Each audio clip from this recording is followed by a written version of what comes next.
Merah menyala si bunga raya. Biarkan ia mekar di sana. Izinkan saya mula bicara agar manfaat diperoleh bersama.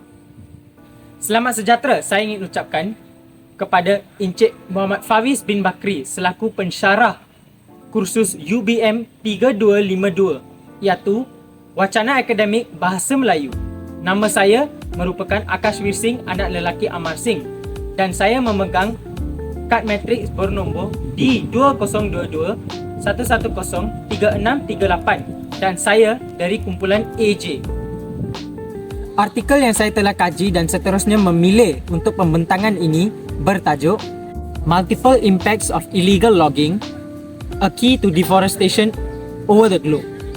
Artikel ini merupakan buah minda beberapa orang pakar dan ahli akademik daripada Pakistan dan Malaysia yang mengerjakan kajian ini daripada institut-institut akademik terkemuka seperti Bahria University dan Universiti Islamia Bahawalpur di Pakistan serta Universiti Malaya di Malaysia.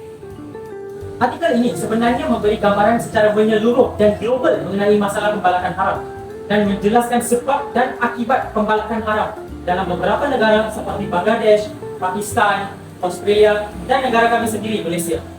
Dan kajian ini juga menyatakan beberapa perkara yang menyumbang kepada peningkatan dalam kes pembalakan haram, seperti mana ia dapat dilihat di Indonesia, terutamanya di wilayah Sumatera, di mana ia masih berada pada tahap kali. Di Malaysia pula, terutamanya di Semenanjung Malaysia, trend menunjukkan peningkatan dalam kegiatan pembalakan haram, di mana 18% daripada jumlah hasil kegiatan pembalakan merupakan akibat kegiatan pembalakan haram, dan adanya hubungan songsang antara pembalakan haram dan pembalakan yang sah. Dan sebab yang diberikan dalam kajian ini untuk trend berikut merupakan kekurangan penguatkuasaan daripada pihak berkuasa yang relevan yang membawa kepada penyebaran budaya rasuah dalam kalangan pihak berkuasa hutan.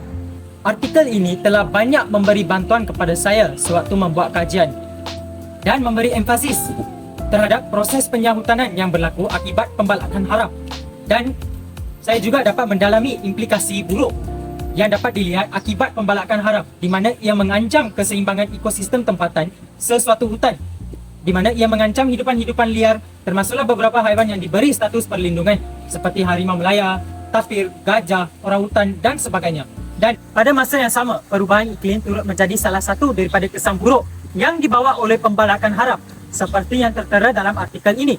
Dan penjelasan yang dinyatakan dalam artikel ini merupakan hutan-hutan dalam dunia ini bertindak sebagai kawasan tadahan karbon dan menyimpan karbon daripada dilepaskan kepada atmosfera, dan ini akan membawa kepada peningkatan suhu bumi dengan berlakunya fenomena rumah hijau yang menyebabkan peningkatan suhu secara drastik, seperti mana yang dapat dilihat dalam sebuah laporan bernama yang melihat peningkatan suhu yang jelas dalam kawasan-kawasan bandar di Malaysia.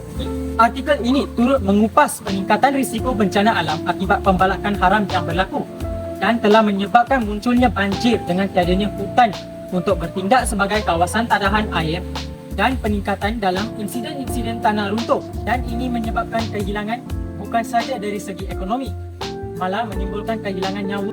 Dan pernyataan ini disokong daripada sebuah artikel yang telah meneliti kadar kematian akibat tanah runtuh di Malaysia dari tahun 1961 sehingga 2007 yang melihat berlakunya sebanyak 411 kejadian tanah runtuh dan membawa kepada kadar purata kematian lebih kurang 12 orang setahun. Kesimpulannya, artikel Multiple Impacts of Illegal Logging, A Key to Deforestation Over the Globe telah banyak memberi saya maklumat dan pengetahuan tentang insiden pembalakan haram bukan saja dalam negara kita, dan saya juga sedar bahawa ini merupakan sebuah masalah yang dialami oleh banyak negara di dunia ini.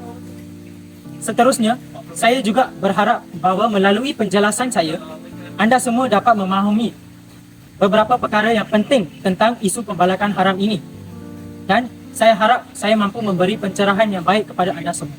Terima kasih.